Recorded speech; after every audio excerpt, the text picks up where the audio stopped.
Scope का मतलब reason होता है। तो किसी भी प्रोग्राम में वेरिएबल का स्कोप का मतलब वो वेरिएबल कहाँ तक एक्सेसिबल होगा और उस वेरिएबल को कहाँ तक यूज किया जा सकता है। स्कोप के बाहर वो वेरिएबल एक्सेसिबल नहीं होगा। वेरिएबल को प्रोग्राम में 3 जगह पर डिक्लेयर किया जा सकता है या फिर वेरिएबल के 3 स्कोप हो सकते हैं, जैसे लोकल वेरिएबल्स, ग्लोबल वेरिएबल्स और पैरामीटर वेरिएबल्स। अब चलिए इन तीनों वेरिएबल्स को समझते हैं। वो वेरिएबल जो किसी फंक्शन या कोड ब्लॉक के अंदर डिक्लेयर किया गया होता है उसे लोकल वेरिएबल कहा जाता है। वही स्टेटमेंट्स लोकल वेरिएबल को यूज कर सकता है जो फंक्शन या कोड ब्लॉक के अंदर होगा। बाहर के कोई स्टेटमेंट लोकल वेरिएबल को एक्सेस नहीं कर सकता है। चलिए इसे एक प्रोग्राम में समझते हैं। इस प्रोग्राम में मेन फंक्शन के अंदर x and y local variables को डिक्लेयर किया है, जिसे केवल मेन फंक्शन के अंदर के स्टेटमेंट्स ही यूज कर सकते हैं।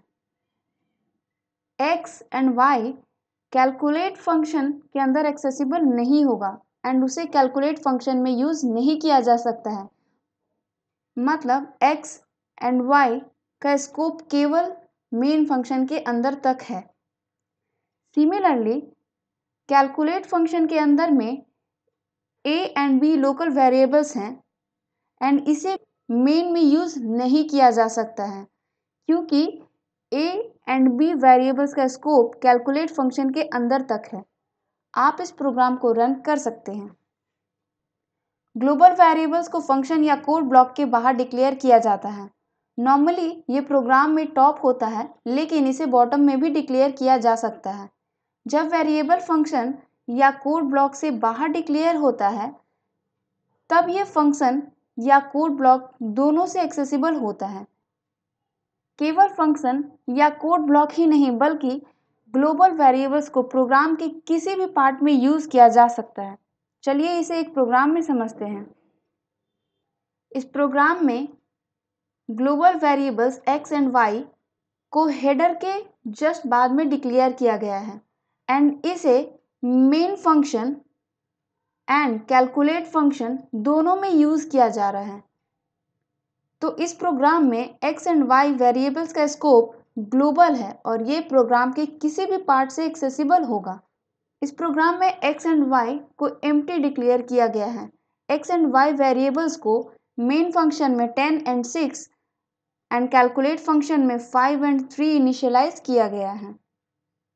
ग्लोबल वेरिएबल डिक्लेयर करते समय भी हम लोग कुछ इनिशियल वैल्यू असाइन कर सकते हैं।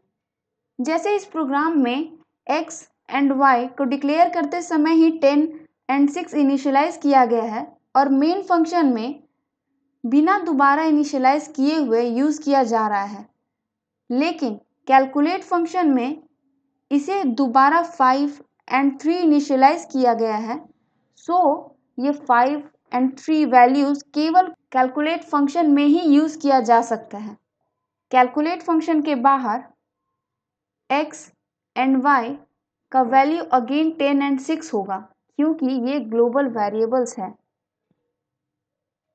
पैरामीटर वेरिएबल्स लोकल वेरिएबल्स की तरह होती है और इसका स्कोप फंक्शन के अंदर तक ही होता है। पैरामीटर वेरिएबल्स या लोकल वेरिएबल्स के प्रेसिडेंस ग्लोबल वेरिएबल्स से ज़्यादा होते हैं। इसलिए यदि पैरामीटर वेरिएबल या लोकल वेरिएबल का नेम ग्लोबल वेरिएबल के जैसा हो तब पैरामीटर वेरिएबल या लोकल वेरिएबल का वैल्यू ग्लोबल वेरिएबल के वैल्यू को रिप्लेस कर देता है। इसे एक प्रोग्राम में समझते हैं।